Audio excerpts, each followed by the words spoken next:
Well, yeah. Okay, got it. Great. Now, sorry, I'm just going to share my screen and just open up the right one. I think that's the right one.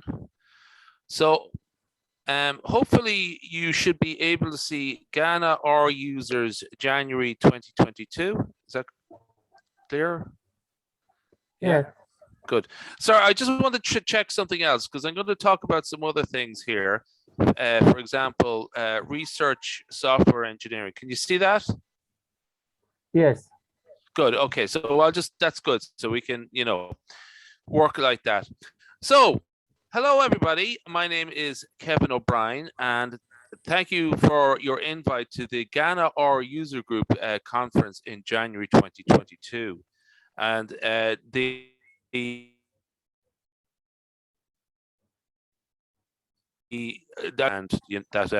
hopefully that will continue to be much stronger in the future.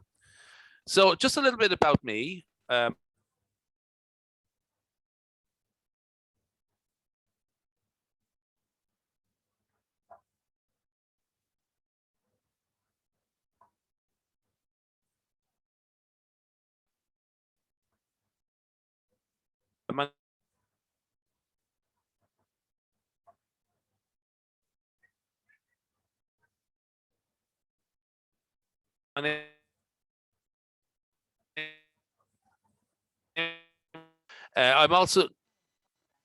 also a part of the Python Ireland community. I'm a director of the Python Ireland company that runs the organization.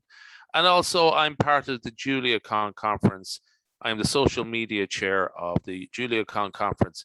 There's a bit of a connection there in that I would be part of the communications, sponsorship, outreach part of the organization. So it's a sort of, it looks like I have lots of jobs, but actually it's the same one, just for different organizations. Before I did all this, I actually work as a statistician in a forestry company in Ireland. I can't really talk about that job, unfortunately, because it's commercially sensitive. But previously, I worked in a university. I was a teaching fellow, and now what is known as a research software engineer. I'll talk about research software engineering shortly because it's a very interesting subject. So the motivation for my talk, the talk of mine is essentially about statistical modeling and how to be a good statistical modeler.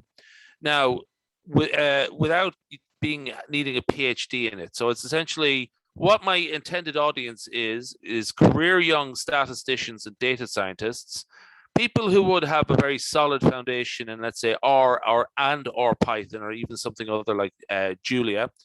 Maybe you would know a good bit about machine learning. Maybe you know a bit about deep learning, data visualization, Shiny, GitHub, tools like that. Maybe that is what you know about. So the question arises, I meet a lot of people like this, and so this is what I, want to talk about really, and what motivates the talk is that a lot of people are sort of get to a certain stage where they, they've accomplished their first phase of their career. They got very good at all these things. They learned R, they learned Python, but they want to progress. They want to go the next step, the next challenge. They want to grow a little bit more. And they're looking at the job market and, this want to sort of navigate because now there's a lot of options open in front of them. Now, I'm going to take a very specific theme with myself. So everything I'm about to say sort of is aimed at people who would be interested in the path I took, okay? There are other paths that would be, the machine learning, natural language processing, you might feel that is right for you, but I don't really know enough about it to make a comment. So let's just say you are interested in statistical modeling. But and statistical sciences are where statistics interacts with research. So something that you might consider is, the transition to research software engineering. Okay, now that's not the theme of the talk, but it's just essentially, there is an overlap there. Just a sort of quick remark about what research software engineering is. This is from Wikipedia. It's the use of software engineering practices in research applications. The term was proposed in a research paper in 2010 in response to an empirical survey on tools used for software development and research. Okay, that's fine. So that's just a sort of a discussion about it. So that actually is a new term, but that sort of was what. Sorry, I went too far there. That was sort of what I would have done in my career. I would have done a lot of what is now called research software engineering in conjunction with other people on other projects. We would collaboratively work together for a research project. I'll talk about them shortly, but they would bring the domain knowledge, and I would be able to sort of bring the statistical expertise and being able to provide all the coding. So it was a collaborative effort. And I think, when you provide the coding expertise, the software expertise, for a research project, that is, what a research software engineer is about. I believe that there are chapters around the world. Let's just have a quick look at this. Is this the right page? So there's a big international organization called Research Software Engineers. You can find out more about it there, Research Software Engineers International. There are chapters around the world. Some of you might be interested in setting up something for Africa or West Africa. So I won't go too far more with that. I'll discuss it again in the future, but it's just sort of like the motivation for my talk. I just mentioned this subject as well because I believe that a lot of people in West Africa will be very familiar with these, because actually this thing called a Sustainable Development Goal. It was actually somebody from your neighbor Cote d'Ivoire who told me about this. So you probably would be very familiar with it already, but it's an interesting subject from the point of view of career development. Where is your next job? Where is your career going? Where will you be in 10 years' time? So an interesting idea would be to sort of see if you could develop your career in the context of sustainable development goals. The part of the reason is that, it's sort of, there is opportunity and more opportunities to work and something in line with these. So it's essentially when you're trying to research about the future of your career, it's a sort of very interesting sort of like look at what you have there. So actually, I just mentioned that there is something on LinkedIn called Data for Sustainable Development Goals. I'll actually just see if I can find it later on, but I don't want to digress too much. But essentially, this what we're looking at here provides a lot of ground for statistical modeling, and somebody who wants to develop further in statistical modeling. So just going to look at a few of them here. There's 17 Sustainable Development Goals. You can find them on the UN website, and you could talk about them more. What might be interested in is looking at how a statistician might develop their career in along these lines. For example, ending hunger, achieving food security, improving nutrition, and promoting sustainable agriculture. Now, there's obviously, I know of a lot of projects where R interacts with that, where it's statistical modeling provided by the R programming language supports research that is essentially in line with Sustainable Development Goal 2. Likewise, for all the other ones, Sustainable Development Goal 3, health. There's a lot of R used in health sciences, water and sanitation. I believe that actually somebody in Burkina Faso is actually using R for water sanitation and hydrology. Very interesting work, and so on.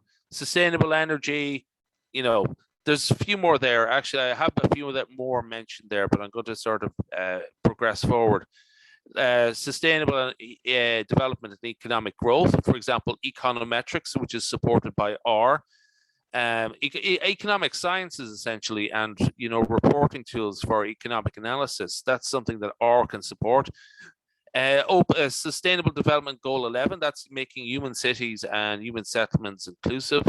That's not really connected with statistical modeling, but I'm sure a lot of people would agree that R can support a lot of R is a very good geographic information system and so it can really do has a lot to offer in the context of Sustainable Development Goal 11 and so on. Climate change, sustainable consumption, and so on. I think and oceans, there's some very interesting work done in the Seychelles Islands with regard to marine science and so on.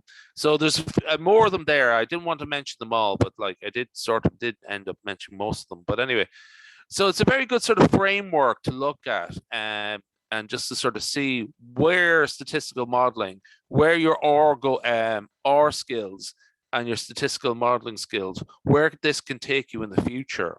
Okay, so I thing about statistical modeling is that there's a lot to it, and you never really know it all. It's a very interesting field, and that there's always new things you can learn about statistical modeling, and but it's a sort of really worthwhile journey, and there's a lot of really good goals that that you can set for yourself in your career, using that.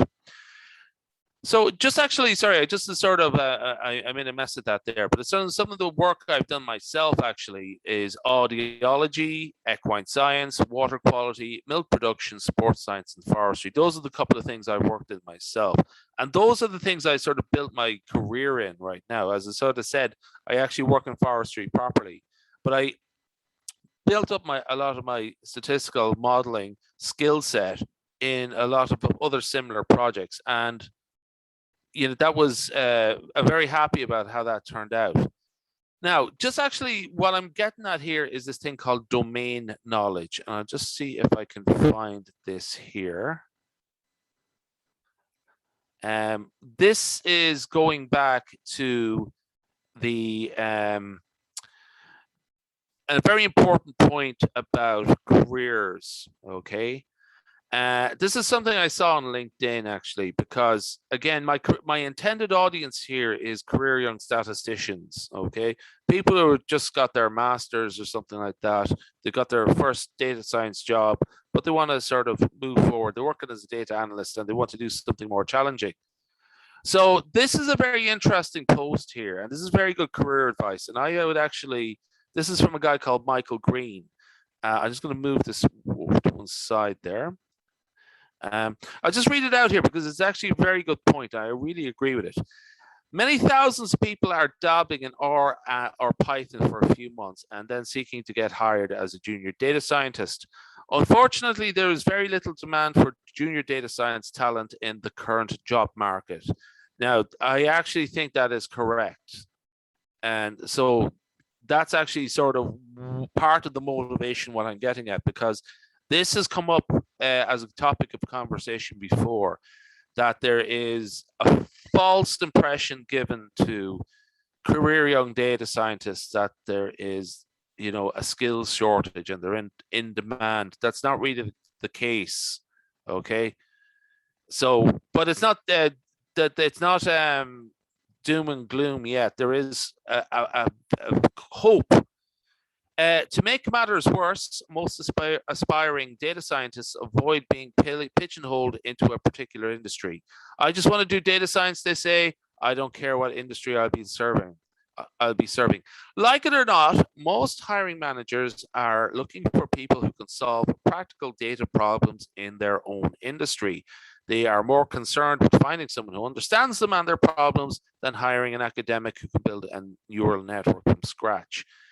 So, yeah, I won't spend too much time on that. Pick an industry that you care about, get a job as an analyst, add your own data science flavor to the role, and within a couple of years, you'll be the expert data scientist on the team. I think that that's very good advice going forward for a career young data scientist. Now, what we're going back to here is how do you sort of go in that direction? How do you sort of move forward in that direction? So I think having a good framework in a good background in statistical modeling will help a lot. Okay, and that's sort of where we're going with the rest of this talk. So I'll proceed forward. So just actually sort of remark about machine learning. There's a lot of roles that machine learning are suited for, and it's just like, it's not for what I'm talking about for life science and so on. They're not as useful as you think, but in other subject areas they are very useful. And what I'm about to say doesn't really apply to all subject areas. Okay. So it's just, this is a sort of one particular region of the scientific research is what I'm talking about. Whereas I don't want to be dismissive about machine learning, because in other areas it is very good to know as much as you can about machine learning, but not what I'm about to talk about. Okay, so many type of problems: clustering, classification, regression, and so on. Focus on regression. Predicting a numeric value based on predictors. Okay, that's the sort of interesting point, because I'm going to focus on regression going forward, just to pick one thing to talk about fully. Okay, because it's probably, it's just sort of my subject area. Just with regards, I talked about sustainable development goals. There is a lot of work that you could do, very good work with machine learning and in the context of sustainable development goals as well. Okay, but I don't really know so much about them, so I won't really discuss them now. But the important thing here is when you're dealing with life sciences being anything that interacts with either human body or animals or wildlife or nature or crops or anything like that, anything that has a life, you actually have to be very particular about how well you explain your models, okay, and how well they cope with outliers and influential cases. Okay, so this is a sort of subject area that gets overlooked a lot in statistical modeling: the notion of influential cases and outliers. Okay, how they affect the parameters of a model. Okay, there's random forest models and stuff like that. They're often very insufficient in this regard. So like the thing about when you run a random forest model, now they're just the generic ones or the common basic ones. There are ways of going about this, but it's not really part of the fundamental body of knowledge for random forests. It is often possible to sort of deduce which of the variables that you're using in your models are the important variables. But very often the random forest models are not very good at telling you which observations or which cases are very important in the context of building the model. They don't really provide you any plots or anything like that. Just they don't really tell you one particular case, one particular row of the data, that this actually changed the shape of the model, the parameters of the model. This is why, and this is actually very important. Like if you're dealing with life sciences and stuff like that, you really have to be able to detail every single thing about your model. I believe actually it's the same in finance. Somebody sort of said about this in finance that, really a really good analysis of influential cases and outliers and long tail distributions in that case. This is sort of expected of a good statistical analysis, that you really have to explain the model. Just using a random forest model or something like that, that's just not going to work. You have to be able to explain what happened, why it happened, how it happened. If you change things, what does that do? That's very important. Okay, now, so sorry, just as I sort of get to the main point about this. So statistical modeling, there's a lot of material there that would help you develop your skills in statistical modeling. Okay, There's a lot of textbooks, some very good textbooks, and they sort of tell you what to do. And the general sort of approach for fitting a model seems to be very consistent the whole way through R. So, when you start off with a linear model, which is the LM linear model, which probably you would do, most people would do in an introduction to statistics course with R, that when you try to do more elaborate models, the same general shape of the syntax is the same, okay? Or it's very familiar. And so it's a case then of actually learning about the models, learning what they do, like learning the whole concept of predictor variable and response variable and so on. But I think, that with a bit of attention to detail, particularly, again, coming from the point of view that everyone has some sort of background in statistics already, or data science already, this is a challenge that they are equal to. But something that gets overlooked, and this is a sort of bad habit learned from academic courses and universities, that the emphasis is not put on model validation, okay? Partly because, it doesn't, make for an easy. This is a thing that academics do. They write their course in a way that it suits their exam papers, but if something's too easy, they might leave it out because they're thinking, I'm not going to spend too much time in this. It's an easy exam question. I can't give them too many easy exam questions, otherwise the exam will be too easy. Now, I know that because I used to be a lecturer, but there are a lot of really useful analyses that can be applied to statistical modeling, and that would really help you understand your model. They're really straightforward to implement. There's a lot of good R packages there that help you help you understand your model and understand the implications of certain cases in the effect of building your model and so on. So this is a really good skill set to have as part of your statistical modeling skill set. And it's actually very easy to build up. Not easy to build up, but it's just like, this is a challenge that, everyone should be equal to. And also it does help you provide value, a lot of value, okay, when you do your statistical analysis. This helps you provide a huge amount of value to the research project that you're working on, okay? And there's a lot of good R packages there that help you, so this is everything. This is a win-win situation, okay? Well, you still have to do some work to learn how to use all of this, but this is a good situation to be in, okay? So let's just sorry, I just talked about a couple of things there already.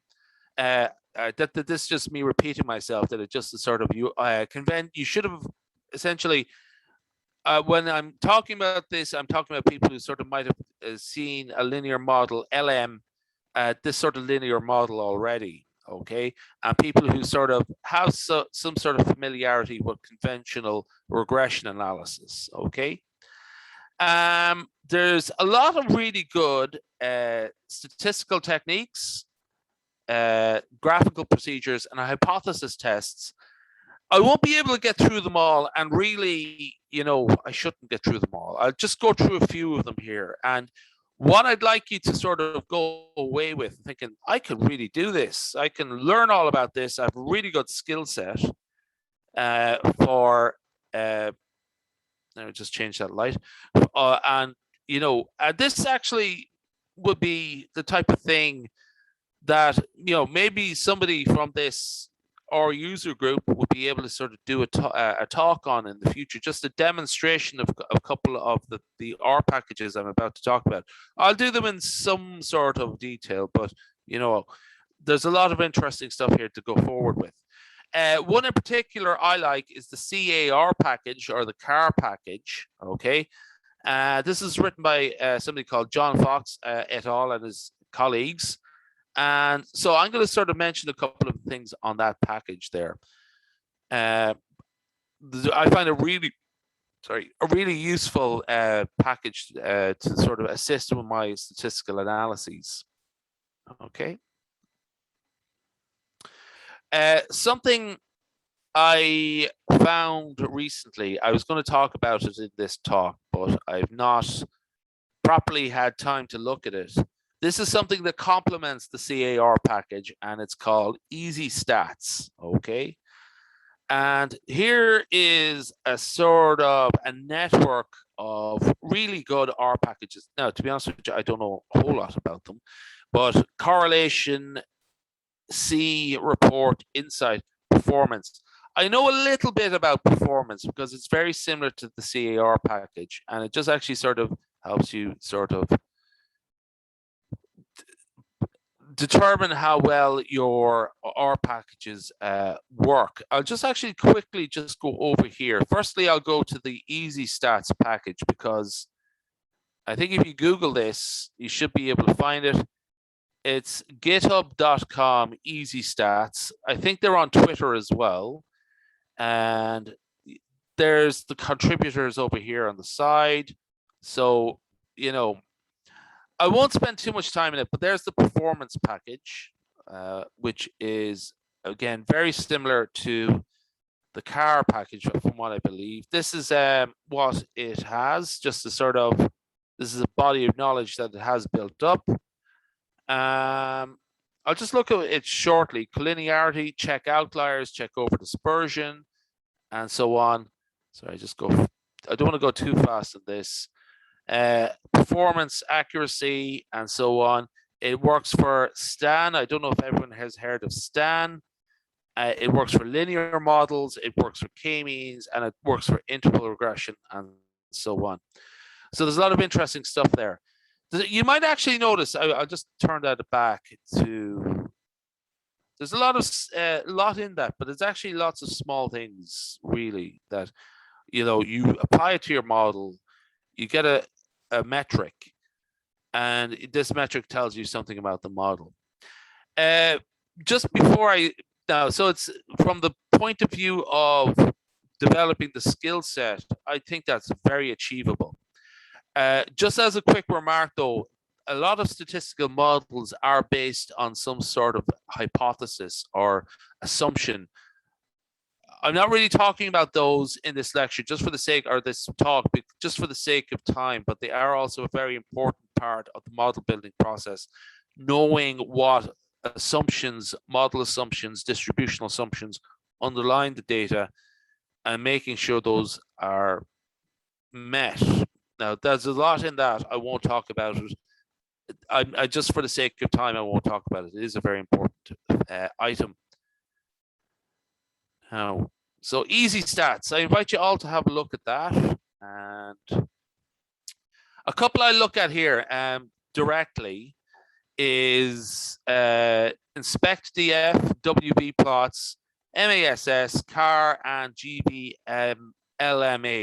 There's a few more besides as well, actually. I'll just come to those shortly. Just before I talk about the statistical modeling process, there are a lot of sort of graphics and data inspection tools that are really good to know and really helpful in making sure that those distributional assumptions are met and model assumptions are met in advance of your statistical modeling process. And they do actually sort of dovetail, they do complement the model validation process by sort of providing some model validation in advance. So there's a lot of them there. I've just actually picked out two. But again, I sort of always recommend to everyone to sort of really know what's going on CRAN, just to look at all the packages there, browse through them, explore, see what's useful, and just proceed from that and see what you can sort of take as part of your analysis. Just as a sort of quick remark, actually, I'm just going to sort of later on use the Cheddar data set. This is a this is a very good book, actually. It's the Julian Faraway book. I think it's Practical Regression Analysis with R. In that data set there's a data set called Faraway, okay?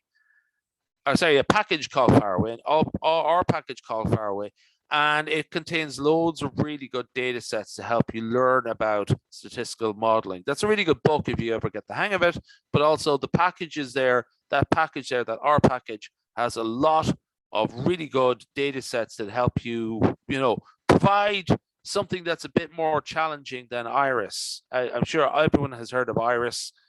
So, find something that's a bit more challenging or a bit more, appropriate for the statistical analysis you want to learn about. That's a very good package there.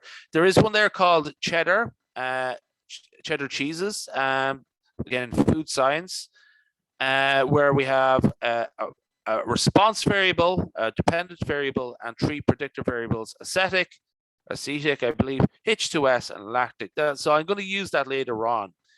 So I just want to name check that package and just talk about where that came from. So so linear models, LM, there's also the analysis of variance, which is another type of linear model essentially, and COVA models, which can be sort of developed the same way. Quite often, actually, a random forest model would be sort of more or less structured as a analog, as a sort of a facsimile of a linear model as well. That would often be the case. LM and AOV. Now, I'll tend to, for the sake of simplicity, I'll just talk about LM mostly, but it really means, just as the main example, but sort of representative to some extent of all the other analyses that you could go about. So yeah, sorry, I just talked about that already. So just the sort of key motivations. All statistical models and tests have underlying mathematical assumptions on the types of conditions that we generate, upon which we generate reliable results. Okay. I'm not going to cover the following things: feature engineering, normalization, scaling, one-hot encoding. You can do a lot of these in the through the Carrot package and the Tidy Models package, I believe, and some of the other machine learning packages. But it's well worth learning about feature engineering. But this works on the basis of the variables. What I'm looking at is on the basis of the rows, the cases. Okay, so it's almost a complement to this. Just to highlight that point, and just to sort of reinforce this point, this is very important in machine learning, this stuff. And Carrot and all those packages help you really work through this and help you normalize everything and do feature engineering. But what we're doing is the opposite. We're looking at the cases there and looking at what's happening with those.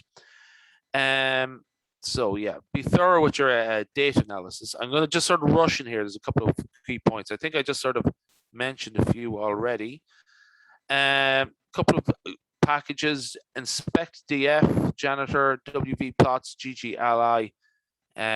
So this is an important part of your model building process: the exploratory data analysis, the inspection, the visualization, and so on. I sort of made that point already. I just ran a bit beyond myself. And also, sorry, I mentioned something I mentioned already as well.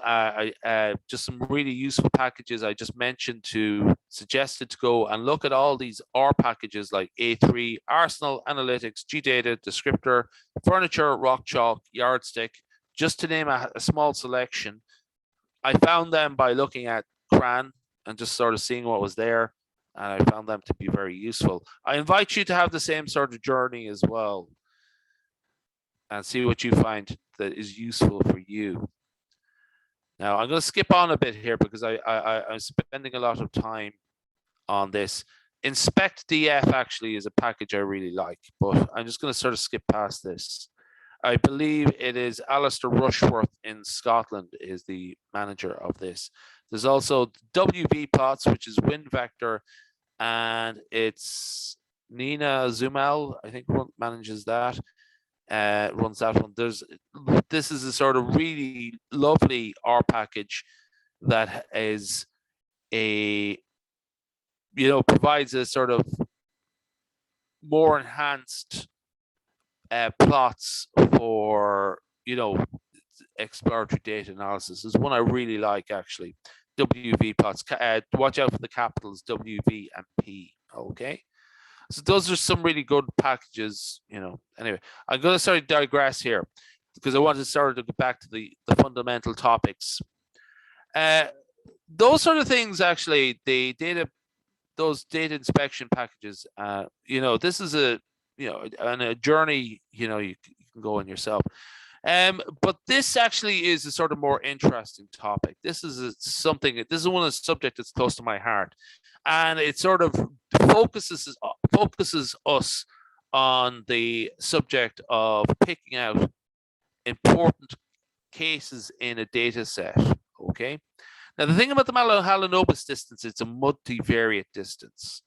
So in this case, we would be looking at it provides it's like a Euclidean distance, actually. It's a distance measure, but what it is really good at doing is telling, sort of really identifying in the exploratory phase of your analysis what the influential observations might be. So, this is a really interesting subject to look at and figure out. So how to calculate the Mahalanobis distance in R is the distance between a data point and the origin in the mean in a multivariate space, and it's often used to identify outliers in multivariate statistical analysis. That would be the case of what a lot of analyses would be, multivariate, okay? So this would sort of be a quick way of sort of identifying an influential case. For example, on the Cheddar's case there previously. What it does actually is it takes into account the covariance of the data, okay? So that's an important point there. It sort of factors in the covariance of the data, which really makes it a really useful analysis. So I'm just going to sort of spend a bit of time in that. Sorry, I meant to do this for the cheeses data set, but here I have another data set that is the same sort of structure as cheeses. I just actually meant to swap this out and put the cheeses one in, but we'll just go with this one for the time being. I just forgot to do that. It looks like this. So we have our score, which is presumably our dependent variable, and then we have hours, prep, and grade, okay? Which are presumably the predictor variables, which help us, predict score, okay? That's the plan anyway. So what we're going to do there is we're going to use the Mahalanobis distance in R. It's in base R, so you don't have to upload a package to calculate the distance for each observation according to the following syntax. So X is the data, a data frame. Center is the center, so it's the column means, and covariance is the covariance matrix of the distribution. And there we go. That's how we would do it there. I cheated a bit because I've actually included the response variable in the full data set. I didn't pick out the, I didn't sort of just stick to the predictor variables, which is correctly what I should have done, just to make it a little bit easier to read, just to sort of watch out for that, me taking a bit of a liberty there. So the DF is the data frame. Column means, that's a very good, simple R command that helps you pick out the column means, and then the covariance, okay? Just for the sake of simplicity, I have set it up in a way that, you can read the, read it there very clearly on Zoom.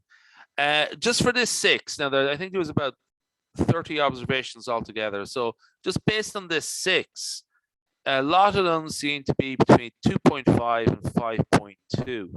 So that seems to be the range that most of them are in. Whereas the first one here it has a Mahalanobis distance of 16.5. Okay. Now, again, I sort of cheated a bit by including the response variable when I calculated that, which is something I shouldn't have done. But anyway, let's just say that that's not an issue. But what I would do here is I would sort of think I would be suspicious now of the first case, 16.5. I'd be sort of keeping an eye on that case. Is this case going to, upset my model or something like that, or is it going to be, something to watch out for? Okay, so this is straightforward enough. You can try this out with the cheeses data set, which I meant to do. Okay, and you can try it out with the predictor variables, and you can actually do it as a little exercise yourself. You don't need to install any R packages. Oh, sorry, Faraway. You need to install that, but that's a sort of a really useful skill. It's really easy to interpret.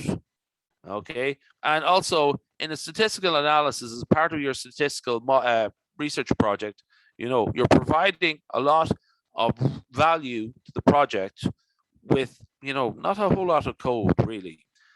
From the point of view of a coding skills, that's not very challenging at all. It is good, of course, to learn about covariance matrices. That's a different skill set to build up, but it's not too hard either. And it's well worth it. Part of your journey to be a great statistical analysis or a research software engineer or statistical software engineer. Just as a sort of quick remark, what you could do there is, just for the sake of adding even more value, that you don't just find out the Mahalanobis distance. You can actually complement your analysis with a p-value, just for getting somebody wants to critique it, so you actually have a very thorough case. So essentially what it is, the chi-square distribution, the chi-square statistic of the Mahalanobis distance, and then sort of we can use that to calculate the so to complement our Mahalanobis distance there. So that this creates our object, okay, and providing p values there, okay. So p chi-squared and df equals 3. That's the number of variables minus 1. Really, that should be 2, as I said before. And just piece it all together, and now we've actually added even more value to our statistical analysis, even though it's just the exploratory data set, data analysis phase. So I'm going to sort of skip past that. What would happen there, though, as a sort of an important thing to point out, is that domain knowledge is always vital. So you actually have to look at this first case and sort of say, well, this is not an outlier. It's a very particular case. It should be there, and if it upsets the model, maybe we're using the wrong model. That's we have to make a much more complex approach, something like that. Okay, but you can try omit it and something like that, or see how that affects your results.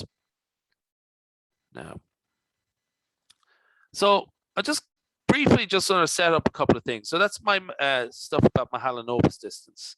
I'm just going to make a couple of quick remarks about simple linear regression. Okay, so we have a dependent variable, and which is an outcome of interest that we want to model. We call it the response variable or the dependent variable, and we often state it as y. Okay, and the variable we are basing our predictions on is called the independent variable or the predictor variable, and it's denoted as x. And actually we could have more than one. Okay, this is just simple linear regression. That's not an important remark. So what is when we fit a model, we would create a model, we would have an observed value, which is what we recorded scientifically from empirical results. And from the data, we would have a predicted value, a fitted value. And the difference between these is known as a residual. Okay. So this usually comes up in undergraduate statistics courses, but there's not a lot of attention paid to it. It might get about 15 minutes in a semester, and it's a pity. There's a lot of really interesting stuff here that you can go forward. This is just, undergraduate statistics 101, really, that I just talked about there. There's some important assumptions there in case you're not familiar with them, but I'll just, pass on that further. Just hopefully everyone knows what a residual is. Okay. Now, what happens in R is that when you fit a model, there's actually, you can look at all the plots and the influential observations and the of the outliers and so on. Just some important terms actually before I continue. Residual, the difference between the predicted and the actual value. An observation outlier in linear regression, an outlier is an observation with a large residual. In other words, it's an observation whose dependent variable is unusual given its predictor variables. Okay, so it might be due to a sample peculiarity. It may indicate data error, entry error, or some other problem. Or sometimes it's not really an outlier at all. It should be there. It's supposed to be there. It's just that maybe the way you're looking at things is wrong. That could be it as well. Those two are sort of straightforward enough, but this is where we get more interesting. And this is where we're leaving undergraduate statistics and where we're going into very interesting material. So there's some more terms here. For example, leverage. An observation with an extreme value on a predictor variable is a point with high leverage. It's a measure of how far an independent variable deviates from the mean. And high leverage points can have a huge amount of effect on the estimates of the regression coefficients.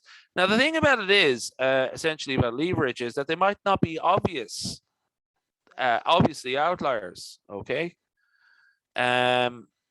So they're sort of, put it this way, they're sort of the secret outliers, if you will, that they're hidden in plain sight, but they turn out to be very important. But how do you sort of test for that? Because it's actually very interesting to find out which ones do have the leverage, which ones do, can change the regression coefficients quite a lot. There's also influence. An observation is said to be influential if removing the observation substantially changes the estimate of the regression coefficient. So influence can be thought of as a product of leverage and outlierness, if you pardon the phrase. So it doesn't actually leverage. You can have leverage without being an outlier, and it's interesting to know which ones do have leverage, which cases or which sets of cases do have leverage. Now, this is something a bit more interesting again. A Cook's distance, or Cook's D, this is a measure that combines the information of leverage and residual of an observation. This is actually something that complements or is very similar to the Mahalanobis distance, a Cook's distance. I think I actually have an example of how to, I'll leave that there. Data modeling with cheeses. Sorry, I just passed that again. So sorry, I just sort of wanted to speed up a little bit there. Here, what I'm going to do is fit 4 models. Okay. In each of the 4 models, we have taste, and we have 2 of the 3 predictor variables in fits 1, 2, and 3. And in fit 4, we have all 3 of the predictor variables. Okay. So I'm going to fit those models. Something I can use that's also quite interesting is AIC, which is the Ikaike information criterion. That's a very interesting subject. Just in case anyone doesn't know what that is essentially which of the fitted models may be assumed to be the best fitting model. What you would do is look at all these cases and try and figure out, or look at them and sort of see which of these fits has the lowest value. It turns out in this case it's fit 3. So that sort of means that what we might deduce from that is that fit tree is the best fitting model without fitting too many variables to the model, without overfitting the model with excess number of variables. This is a very good metric for comparing models. Now, you would sort of take other things into account as well, like model assumptions and so on. So you just you would look at other things as well. But this would give us a suggestion that fit tree is the best of the three models. Let's see, do I get a Cook's distance there? I forgot to do the Cook's distance. You can actually fit, let's see if I have there. No. Okay, sorry, I won't.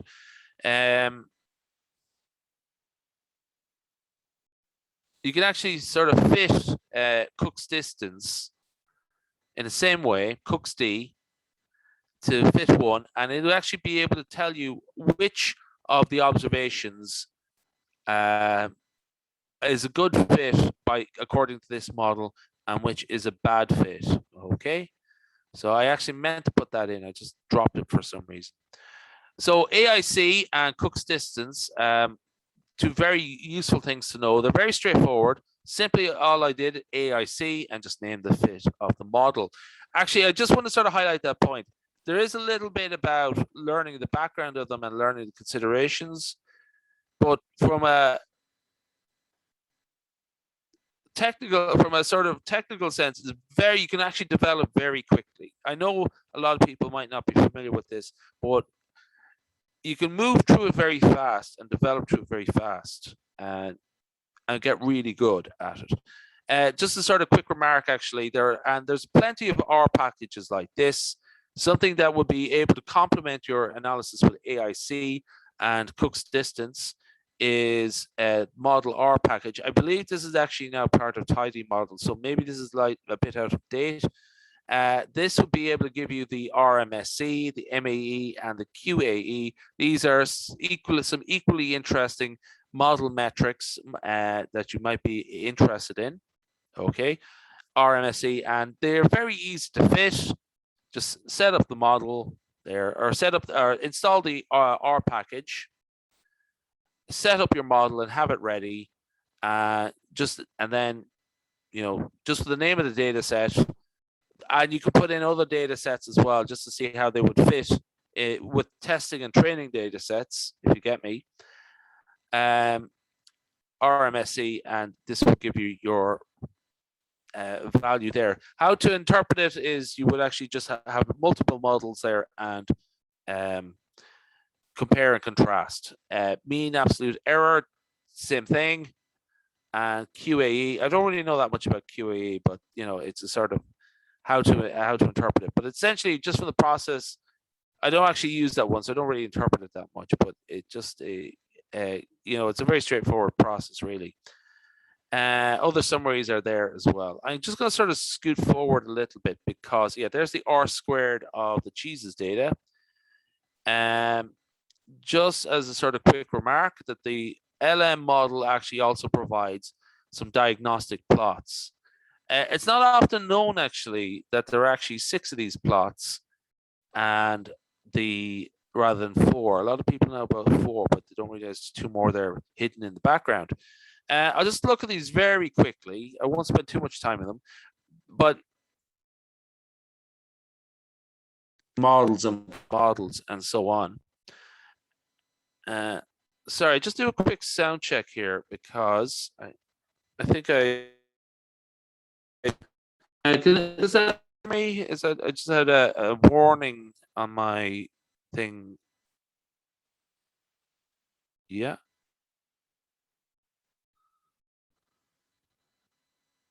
Any sound check? Just do a sound check there. All right. So 6 diagnostic plots, and they also can be complemented with hypothesis tests from R packages like CAR. This is the non-constant error variance test, okay? and this is on the CAR package. And this is a complement to one of the main diagnostic plots, which is the residual versus fitted values. Okay, this is actually a very useful one. Where is it there? Plot 1. Okay. I'll look at the other plots here shortly, but essentially what we want to do there is sort of see what the dispersion of these plots are like. The idea of like looking at these plots is that if you're not familiar with them, it's just that you should not see a pattern. For example, there could be a funnel pattern or a horseshoe pattern, or a sort of where they're going from. They're all congregate. They all seem to work going from the bottom left to the top right or something like that. That essentially it should look like a random cloud of dots. You'll notice there that 15 and 12 are called out, and that's sort of on the top anyway. And that sort of suggests that these cases are very influential. And they will be worth looking at further. The red line in the middle is a sort of trend line for the average of the residuals. And the idea is overall allowing for a little bit of, remember, it's not a big data set. So there is going to be some sort of curvature, but overall that the red trend line should, which is the means, the rolling mean value, should be close to the 0 level the whole way through. Plot 2 is something similar. Oh, sorry, this plot 2 is the normality of the residuals. It's always worth checking. Not really what I'm part of here, but essentially that the residuals should be normally distributed. So always worth a look. But I'll move on from that because it's just slightly off topic for me. Scale, what they call the scale location plot, something very similar to plot 1. It's just it's not. I think it's absolute values or something like that. No, it's standardized residuals. I don't really use that one a whole lot because it's sort of it really contains most of the information is on diagnostic plot 1. Okay. Cook's distance for each of the observations. Now, this is reverts back to the Cook's distance, that you can detect the Cook's distance for each of the observations. There are 30 observations altogether. And what this one tells you, this is actually a very interesting one. I find this one very well worth looking at. This will tell you that case 12, or cheese 12, cheese 15, and cheese 30, they actually have a very substantial effect on the shape of the model, the parameter of the model. And so this is the model validation process. Now, you're thinking 12, 15, and 30, are we sure that everything is okay with that? All the assumptions met, okay? What is specific about 12, 15, and 30 that made them stand out from the rest so much? Is it just natural phenomenon? Was there, is it just that's the way it is? Is there a data entry error, or is there something about these that are different from the rest that we probably shouldn't, we should have them in a separate data analysis? This is like what these give you, okay? These sort of plots give you is this sort of insight into what happened and why, okay? So this tells me 12, 15, and 30. This had a big effect on the regression model we built to describe our model, our the phenomenon here, okay? There's some other ones is there. So yeah, this is Cook's distance now. So this is a sort of a complement. I actually meant to do this earlier. I thought I did this earlier. I just moved it around and forgot. Essentially, this is actually how we can actually compute the Cook's distance of all of the 30 observations in the model. Now, I just picked out 5 here just to make it easy to read. This is the key point here, Cook's distance, and of the model fit for. And this actually tells you, this gives you the values used to create the plot that we've just seen, okay? If you need it. Usually I just work from the plot because I'd sort of investigate 12, 15, and 30 immediately. But if you want to know the specific values, there they are. Just in case you want to sort of, have a data set and a graphical procedure together so you can compare and contrast both. I'm going to move on quickly. I'll leave that. There's some more plots there. This is a residual and leverage plot, and this is the radio plot. I find that very hard to understand, and I don't really look at it that much. But you notice that it has the Cook's distance there and the leverage. Something that is also very interesting, actually, is that when you're building a model, just to complement those diagnostic plots, Broom actually does a lot of really good work. When you fit a model, it actually reconstructs the data set to give you all these additional pieces of information. One in particular I like is Augment. There's three for statistical modeling. This is a really good one to know. This R package, Broom, and because it just really helps you quickly develop your statistical analysis in a tidy fashion, which is great. So when you fit tidy up summary of fit 4. This is a data frame that contains all the key pieces of the model information, the name of the independent variable, the term, the estimate, which is essentially the coefficients, the standard error, the statistics, and the p-value. So you probably use the p-value most, but essentially it's just a sort of tidy way of presenting the output of a linear model as a data frame. Rather than looking at the summary of a linear model in base R, which is, you get a whole load of information. It's great, but, when you're trying to sort of tidy it up into a table that you want to publish, not so great. This does it very quickly and very easily in one fell swoop. Now that's tidy. Glance there gives you all those things like the R squared and so on. It gives you a couple of other things like, glance, AIC, BIC, which is something similar, adjusted R squared, and so on. It's probably a bit of overkill, too much going on there, to be honest with you. But, it's a sort of, if you have multiple models, you can just sort of get all these together, bind them all together, to create a table and look through them like that. And, do use a tidyverse analysis on them to manipulate the columns and so on, just to make it something that you want to work with. And Augment is my favorite. So what happens here is that we have the original data set here, taste, acetic, H2S, lactic. This gives you the fitted value, the predictor, the predicted value for the outcome, the residual, the standardized residual, and these other things here like hat, which is the leverage, and Cook's distance. Okay. So yeah, the leverage here. So it seems that this case here, hat is the hat distance is the leverage. Actually, off the top of my head, I don't remember that, but I think that's the leverage. Really good, really quick, and provides all the information. So it's now a matter of learning what Cook's distance is, which is not too hard. And yeah, I'm going to leave a few things here. Just to remark that there's some more packages there.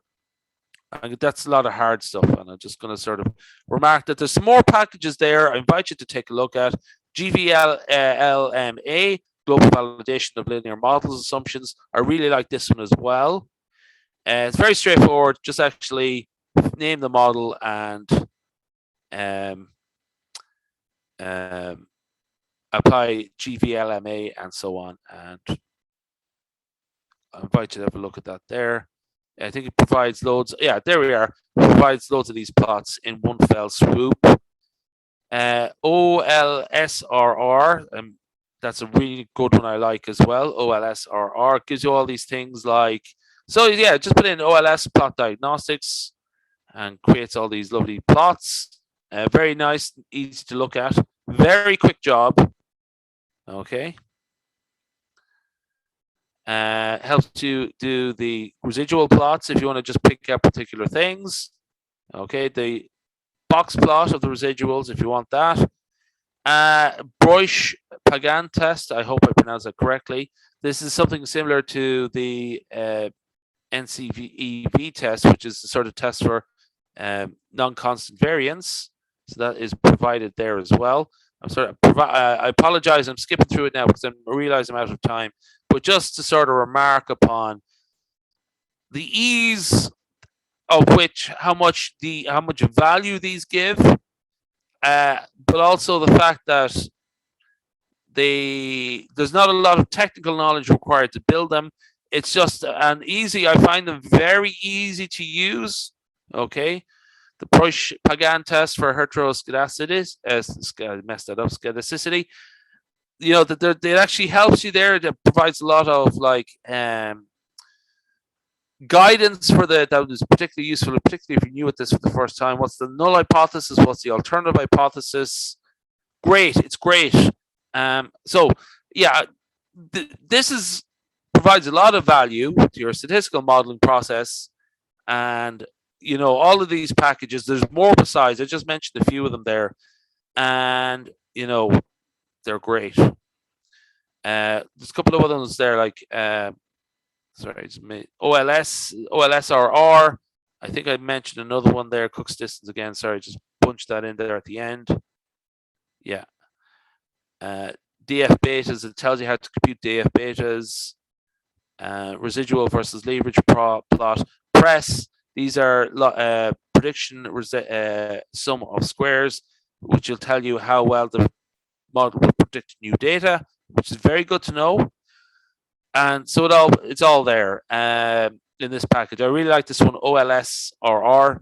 I like performance as well. I don't really know much about performance. I've used this one a while and I really like it. I didn't really get time to talk about CAR actually, CAR, because I have more stuff there about CAR. But just to sort of say, this is great stuff. Very easy to follow. It takes a bit of an effort to learn about what VIF is and tolerance is, but it's not. In the case of collinearity diagnostics, there's a little bit to learn about that, but it really helps you. And I think that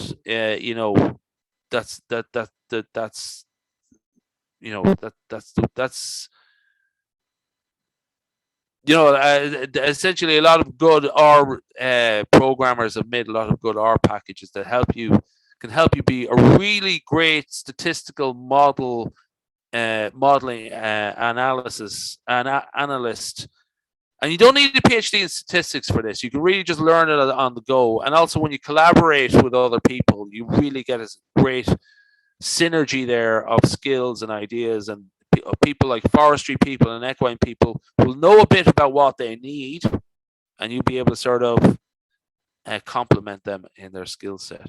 I think I'm going to leave it there because it's just really me talking about our packages I like now. Whereas really, I hopefully that you will be encouraged to go look for them yourself and look at these R packages yourself and explore them. I'll leave it there. I'll stop there.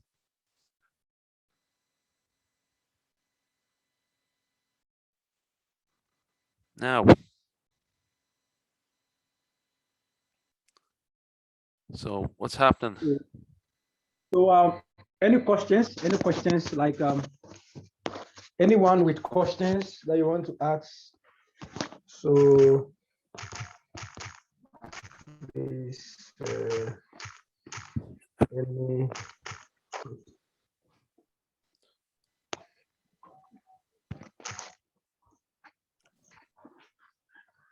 So, any questions? We are in the interaction segment. We just have 10 minutes to go. So, any questions or anything that you want to ask Kelvin, please kindly raise your hand so that you can ask him any question you want.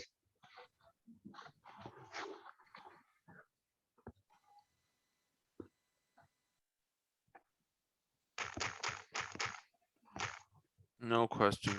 Just out of curiosity, if I have a question myself for everyone here, can you tell me what everyone does? If somebody wants to volunteer, like what their job is, or not what their job is, or what their interests are, even if it's not their job with regards to R and statistics.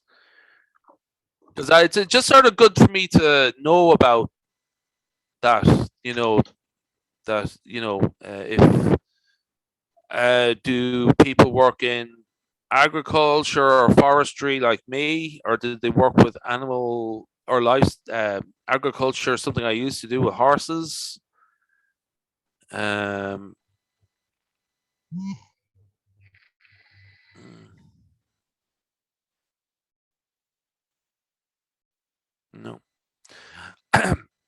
Just a quick question, actually. My accent is hard to understand. Is it?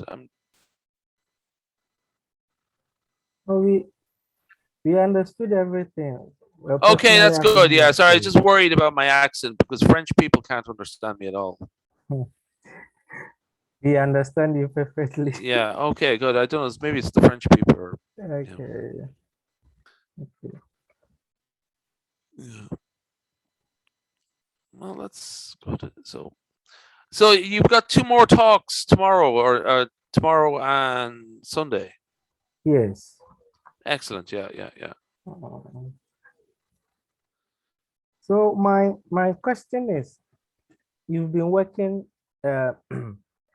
with R and Python as well, and Yep. here comes people saying, "Oh, R is better and Python is better." But personally, I believe they all have their strength where we can Yep. I leverage agree. I both. agree. Yeah. So how are you able to use both R and then Python in your project? Let's say you are a health person and you want Okay. to Yeah. apply both R and Python in one project. Well, okay. So I've never used both in the same project, to be honest with you. Yeah. Okay. There are projects that I've worked on where I have used Python.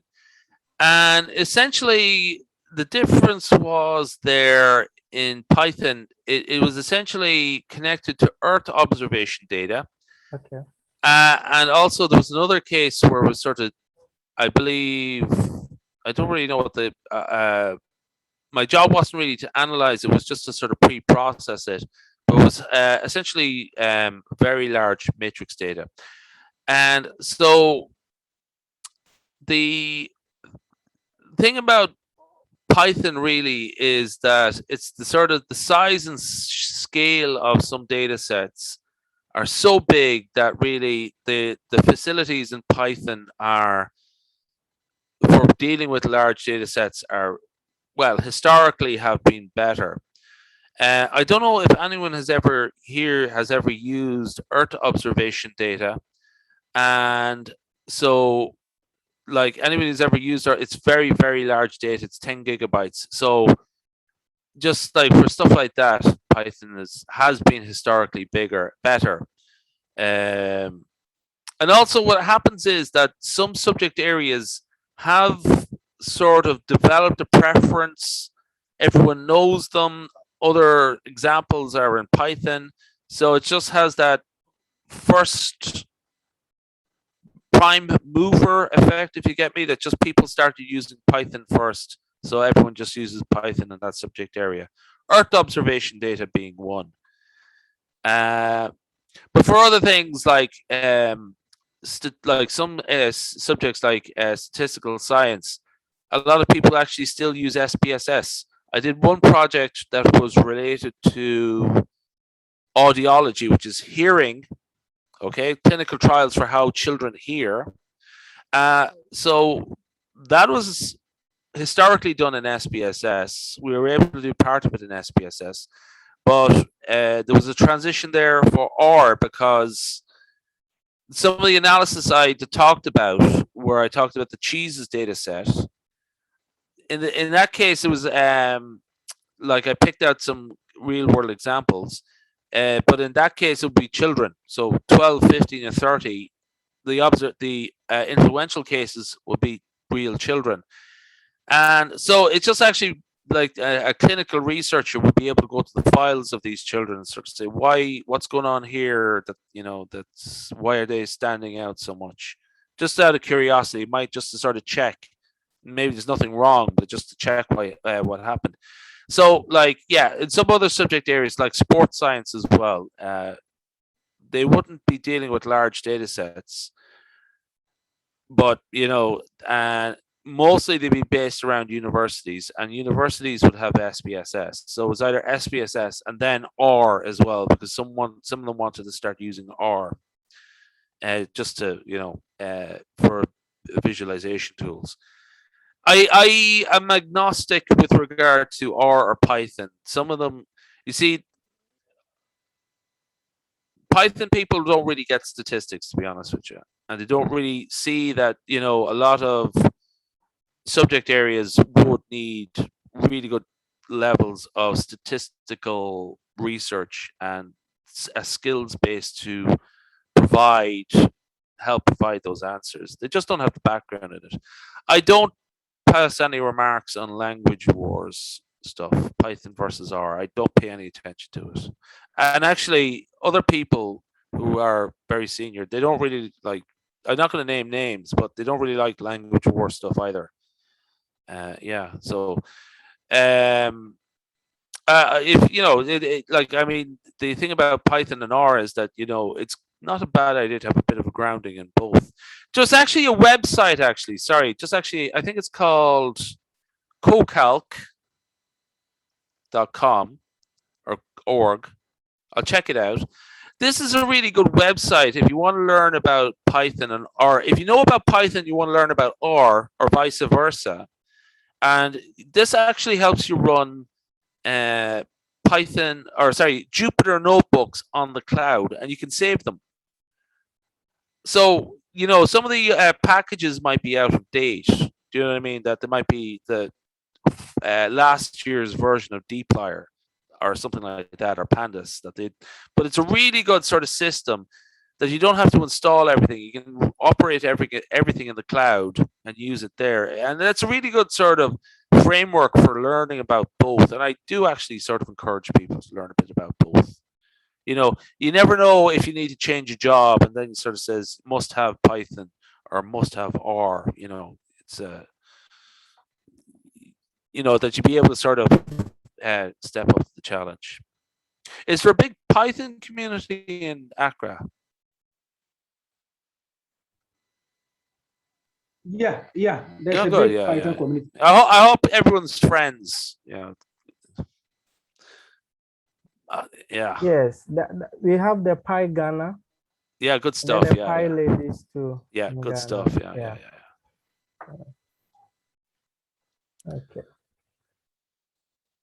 So I think hey, Mr. Francis. Yeah, Samuel. Okay. Yeah, so so I think you can just take over and probably just give a max, and then we conclude. Yeah. okay. Now, Mr. Brian, we want to say a very big thank you to you. good. I hope to be back. I hope, and all the best. I'll try and join in tomorrow actually. Okay. And say hello, and I'm like, I was just busy all week, but now it's the weekend. But I was just like, All right. come along tomorrow and support it as well. Wonderful. So we Good thank stuff.